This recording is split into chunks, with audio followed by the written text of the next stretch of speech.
Imagination is everything. I can't remember who wrote those 3 words in that order, but it seems he summed up it all. Imagination is everything. Our lives will reflect the way we use our imagination. The child imagines himself walking like the adults he sees above him. As soon as he can walk, he wants to run. As we reach successive plateaus in life, we begin to imagine ourselves reaching the next one. And thus our imaginations lead us on from one idea to another through every day and every year of our lives. But if we're not careful, our imaginations can lead us into mazes of confused complications from which we may find it difficult to extricate ourselves. So it's a good idea, as we use our imagination, to always strive for simplicity, to avoid the complicated. Remember the 3 main departments of living: family, how we spend our days, work and leisure, and income. If we're wise, we'll work toward keeping each as uncomplicated as possible, as interesting and as rewarding as possible, but at the same time simple and straightforward. Are we living the lives we want to live, or are we living stereotyped lives based on phony values? Usually they're a combination of both, a kind of compromise which says surely other people must have some idea of what constitutes the good life. After all, there are so many of them. But when we look closer, we see that they're living shadow lives, as Mumford calls them. In competition, ice skating, you've seen a couple match each other's movements almost perfectly. It's called shadow skating, I believe. They try to match each other's movements so perfectly that each might be the other's shadow. In any sort of neighborhood, you will tend to find people living much the same way. Their homes, landscaping, furnishings, and lives are typified, if by anything at all, by an almost total lack of imagination. Imagination, like anything else, needs fuel for production. You can't have something from nothing. Thomas Edison said, "I'm a sponge. I want to know the answer to everything." With his great lifetime inventory of information, he could assemble an incredible array of new combinations and permutations. Electric light is a combination of elements, and so is any good idea, or any bad idea for that matter. Most of us make the mistake of not asking why. Why do I live here, in this house, rather than in some other house? Why this life instead of another life? Why this work instead of other work? Why these rewards instead of others? Now, this doesn't mean we'll change anything necessarily, but at least we'll be living lives that have been examined and found to be to our personal liking. We'll know that we're not living the lives we're living simply because they reflect and are pretty much composite copies of the lives we see about us. There should be, to my way of thinking, deep main currents in our lives. Our family lives, our work and our leisure, and our rewards in the form of income. Our family lives should be good and richly satisfying. What is our input here? How are we using our imaginations to bring meaning, charm, and love to our family relationships? It's an ongoing process that should become richer and more meaningful with the passing of time. As we grow older, we should come to love each other more, instead of it being the other way around. Imagination can bring this about, making allowances for unmanageable neuroses or even psychoses that may crop up. I've often thought of producing appointment calendars with weekly reminders that we should think of something interesting to do for those we love, to let them know we don't take them for granted. A dinner out, a weekend trip, flowers, a card, a phone call, a gift, maybe nothing more than a big hug and the words, "I love you very much." The 5 most important words in the language when arranged in that order. Or planning a really interesting vacation 6 or 8 months in advance, instead of waiting until the last minute and finding yourself with nothing very interesting to do. How about your home? Is it what you want? H.L. Mencken once commented that the average home is a house of horrors and doesn't reflect poor taste so much as it reflects no taste at all. People tend to order their steaks medium, and their homes and lives the same way. Medium rhymes with tedium. The family is the most important part of the life of most of us. What good is accomplishment if there's no one with whom to share it? What good is anything if there's no one with whom to share it? And since the family is first in importance, it represents a fertile field for the imagination, not just for the woman in the family, but for the man, and hopefully the kids as well. Family creative thinking sessions are a lot of fun, and a never-ending source of good ideas. Check every idea for basic simplicity. Avoid complication whenever possible. Next, imagination as it applies to the way we spend our days, our work, and our leisure. Let's take them in order. No matter what it is we want, if it's within the realm of reality, we can get it through imagination applied to our work. Nothing now being done by man is being done the way it can and will be. Everything will be done much better. Not can be, will be, whether it's the result of our applied imagination or not.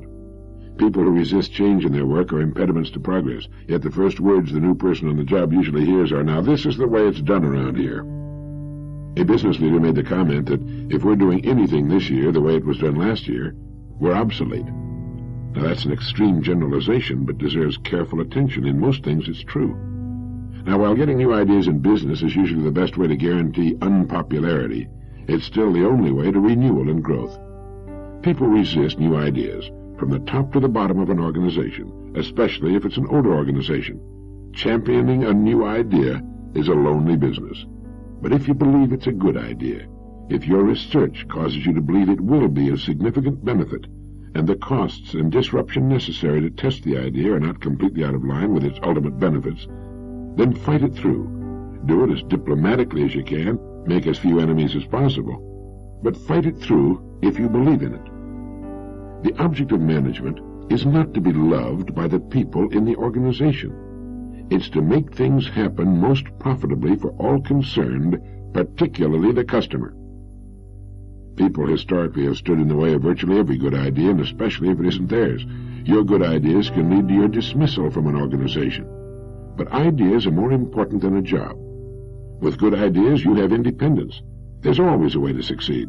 A friend of mine found he couldn't get his ideas through the board of directors. He resigned, and beginning at about the age of 60, he built a $300 million a year business on his rejected ideas. Walt Disney used to ask 10 people what they thought of a new idea. If they were unanimous in their rejection of it, he would begin working on it immediately. Our world today consists of thousands of things people once thought were impossible. How many good ideas have you followed through to completion in your work during the past year? A business whose very beginning and success were based on innovative imagination will become a model of stodgy convention with a few years of good profits. You know, Arnold Palmer's success as a truly great golfer was based on his ability to never try to play it too safely, too cozy. He was never foolhardy, but he would try the more testing shot when others would have played it safe. He lost some tournaments as a result, but he won a great many and achieved world fame and respect, too. There's much to be said for the conservation of assets, but it should be remembered that they tend to slow you down and put more emphasis on saving what you've got than on building for the future. Of course, there's a happy balance between conservation and innovation that should never be lost sight of. Ask yourself, what business am I in? What is its purpose? How does it contribute to the well-being of mankind? And how can I make it better? Not how can we produce more necessarily. We have almost overproduced ourselves into a world junk pile. In trying to produce more and more, many businesses have lost sight of real quality. Quantity became the god, with a small increment of profit on mountain ranges of units, gadgets, shiny junk that fell apart when the purchaser got it home, knobs that broke or fell off, buttons that came off, toys that couldn't stand the strain of being unwrapped. Towering mountain ranges of shiny, worthless junk, none of it worth our time, let alone our money. There's a rapidly growing avant-garde that will one day represent the majority of the population that is determined to buy quality, and they'll go to any country to get it. We can satisfy this growing, discriminating market now and in the years ahead. Many of our fastest-growing companies are proving it. But it means going back to the old verity. Quality first, quantity second. Both can be achieved through human imagination, the most incredible agency ever to appear on Earth. It all comes back to what we want, and more importantly, what we want to be as persons.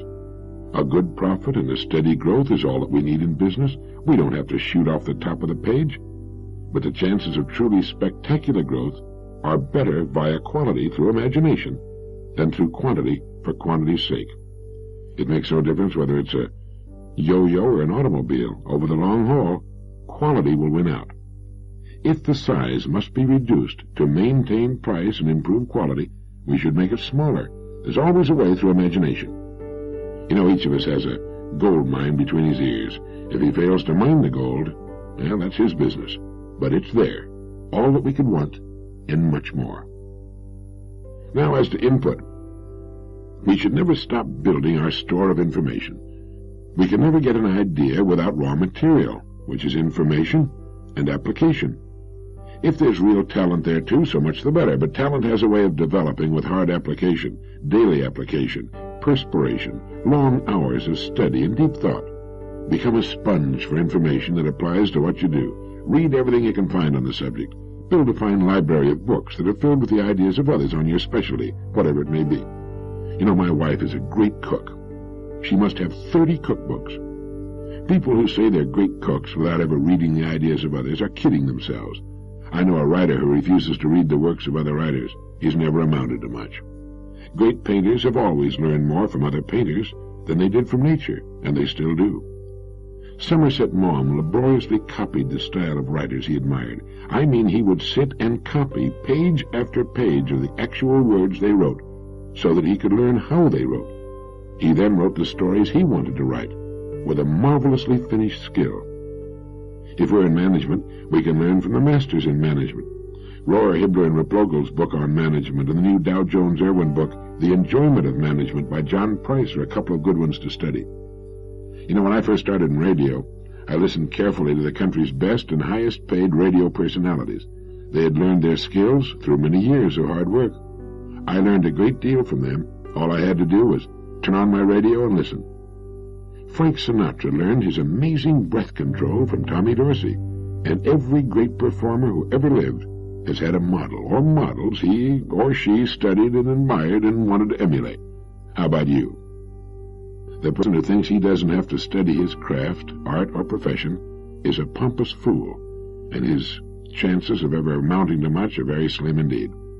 A never-ending taking in of the best thoughts of the best people in the field of our choice is the best assurance that we will never stagnate, never stop producing. Paracelsus wrote, "Thoughts are free and are subject to no rule. On them rests the freedom of man, and they tower above the light of nature. For thoughts give birth to a creative force that is neither elemental or sidereal. Thoughts create a new heaven, a new firmament, a new source of energy from which new arts flow. When man undertakes to create something, he establishes a new heaven, as it were, and from it the work that he desires to create flows into him. For such is the immensity of man, that he is greater than heaven and earth." He went on to write, "The child is still an uncertain being, and he receives his form according to the potentialities that you awaken in him. If you awaken his ability to make shoes, he'll be a shoemaker. If you awaken the stone cutter in him, he'll be a stone cutter. And if you summon forth the scholar in him, he will be a scholar. And this can be so because all the potentialities are inherent in him. What you awaken in him comes forth from him. The rest remains unawakened, absorbed in sleep. We are born to be awake, not to be asleep." And then he wrote, "Therefore, man, learn and learn, question and question, and do not be ashamed of it. For only thus can you earn a name that will resound in all countries and never be forgotten." Hope is one of the loftiest emotions we can experience, for whenever we lack hope, our fruits will also be lacking. He who knows nothing loves nothing. He who can do nothing understands nothing. He who understands nothing is worthless. But he who understands also loves, notices, sees. The more knowledge is inherent in a thing, the greater the love. Everything lies in knowledge. From it comes every fruit.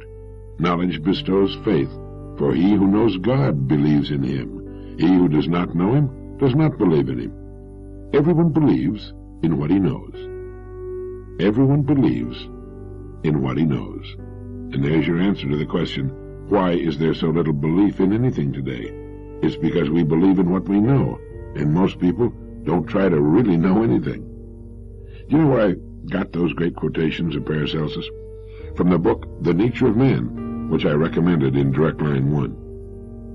People who say they don't have time for reading, research, and study had better find time or throw in the towel. There's no other way to make it over the long haul. You can't make wine without grapes. There must be input if there's to be output. A time spent each day in study will produce a never-ending stream of interesting, imaginative ideas we can apply to our work. It will also confer upon us a very precious thing, freedom, complete independence. We can live where we please, earn the income we desire, and have a wonderful life through the systematic development of our imaginations. Imagination is everything. What applies to our work also applies to our leisure, our hobbies, avocations. If we play golf or tennis, it's much more enjoyable if we play well. Again, a systematic, never-ending study of the game or sport will keep our ability and enthusiasm growing over the years. We don't have to become obsessed with it or be a professional, but it's great to develop confidence in a real facility for the fun we enjoy: boating, fishing, skiing, flying, tennis, golf, bridge, whatever it is. It's more fun if we're fairly good at it. Working at our hobbies gives us the rest we need from the problems at work and at home. It helps us live in balance with a minimum of friction. You know, scientists are in agreement that the old biblical admonition is correct when it says, "He that is slow to anger is better than the mighty, and he that keepeth his spirit is greater than he that taketh a city." If we can catch the vision that life is lived from within out, that it's not so much what happens around us or to us as what happens in us that counts, we can set our own pace, live our own lives, meet situations and people objectively without fear or resistances, and we can become healthier and as prosperous and happy as we want to be.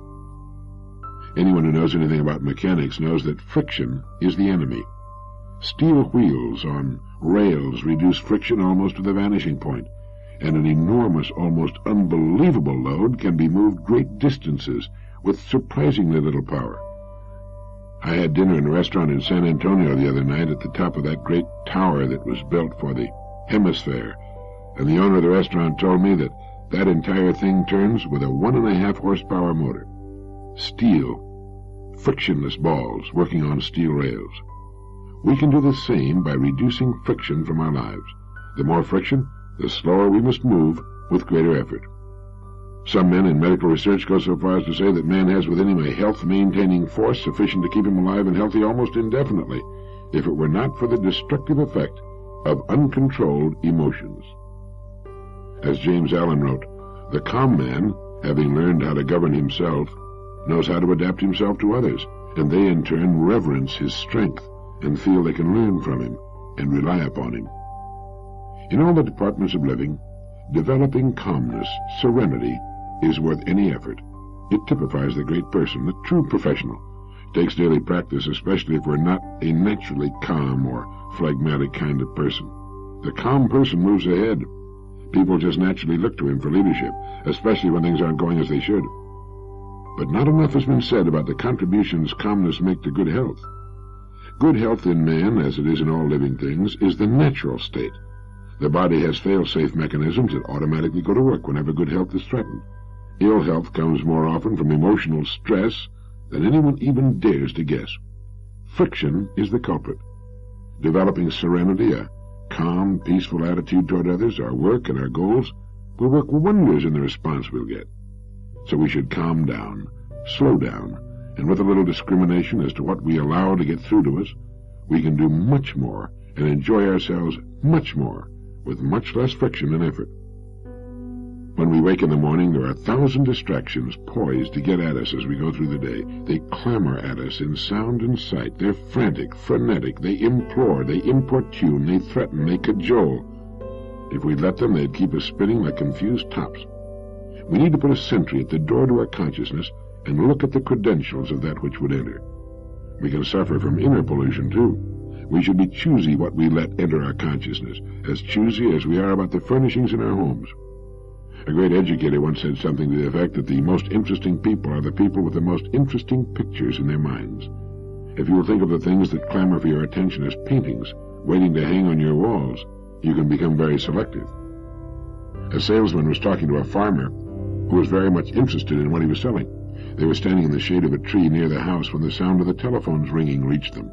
The farmer made no attempt to leave. Finally, the salesman mentioned that the phone was ringing, and the farmer commented that he'd had that thing installed for his convenience, not for anyone else's, and went on with the conversation. There is a way to restore charm and interest to our lives, and it seems to be to cut down on the number of things we let engage our attention and make certain that what does get through is good. I had the good fortune to be raised near a harbor. As a kid, I used to spend hours down the docks watching the ships loading and unloading. They'd bring in cargoes from the distant and romantic ports all over the world, and I used to stand there with a faraway look in my eyes, envying those sailors who were so fortunate. They traveled over the distant horizon to places I could only imagine or read about in my geography books. I hung around so much that some of the mates and skippers finally recognized me and actually invited me on board. I guess you can imagine the heaven that was for me. They'd take me from the engine room to the forecastle and finally to the place I liked best, the navigation bridge. The bridge had the best view, but more than that, It was there that the ship was controlled and steered into all those distant places I dreamed of. Once I was even invited to lunch. I didn't get over that for months. It's strange how something like that can have such an overwhelming fascination for a youngster and exert such an influence over his life. As soon as I was old enough, I was on a ship, and I sailed to quite a few of those distant deepwater ports. No matter how long the trip, I never got tired of sailing and watching the sea in all its different moods. Entering a distant port, even if I'd been there before, was always a brand new thrill. Over the years, I've tried to figure out why I like ships so much, and I believe I've come up with the answer. Ships operate during their entire lives the way we should, but so few do. Maybe you've never thought much about it, but at any given moment, a ship is 100% successful. That is, it's either sailing to a predetermined port of call, or it's in port getting ready to sail to another one. A ship owner is smart. He knows a ship can only reach one port of call at a time. You never see any doubt or confusion, or trying to do more than one thing at a time. You can climb up to the navigation bridge of a big far-sailing ship and ask the captain where he's going, and he'll tell you instantly and in one sentence. How many people do you know who can do the same thing? It seems that most people want so many different things, most of which they're not really sure of, that they're like the guy who jumped on their horse and rode off in all directions at once. What they ought to do is recognize the truth and success of a ship. Pick one port that's important. Sail to it. Then rest and refit for a little while, then sail to another important port. In this way, not too many years, a man can set and reach his goals one by one until finally he's got a tremendous pile of accomplishments in which he can take pride.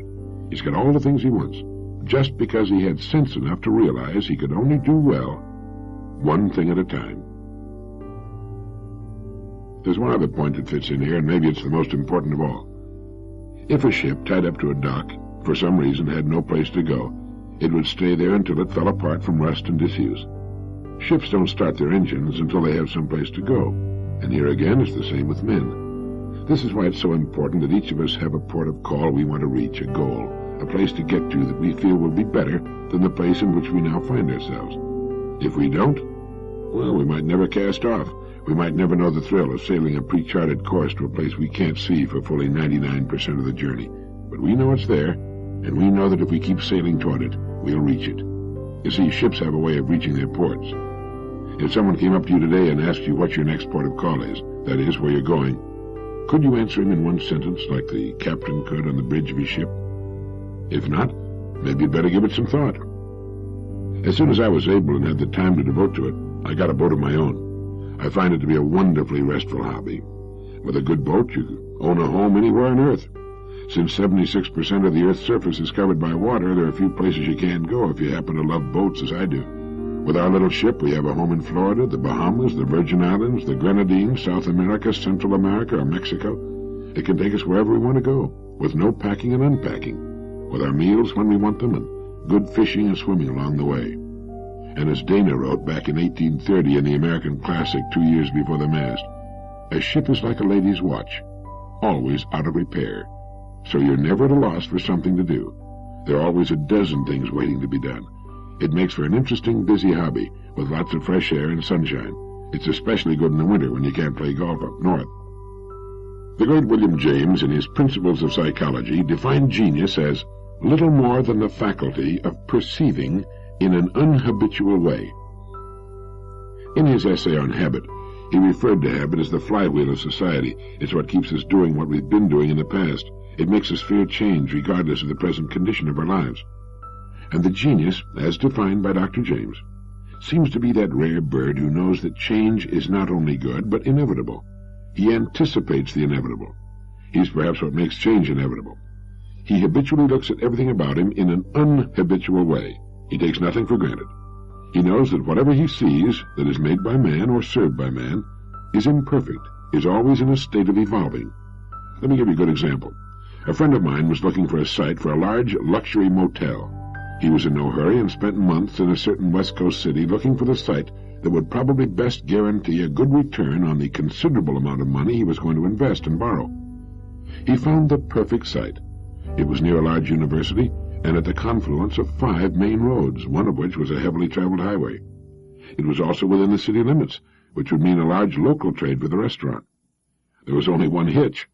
On the site was an old brick building, an old manufacturing concern, still in business.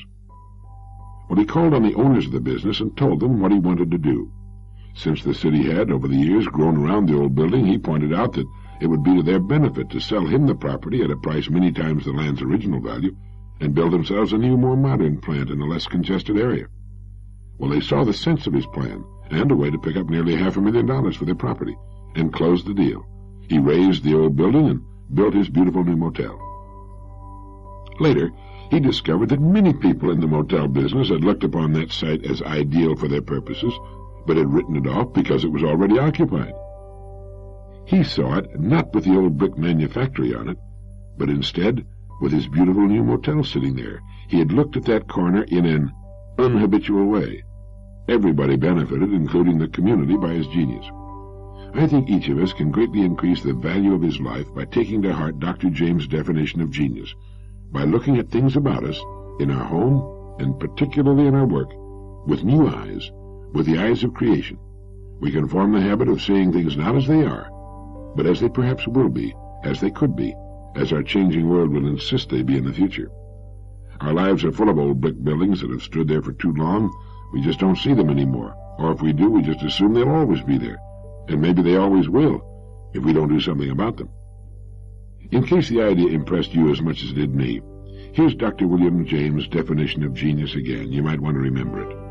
Genius is little more than the faculty of perceiving in an unhabitual way.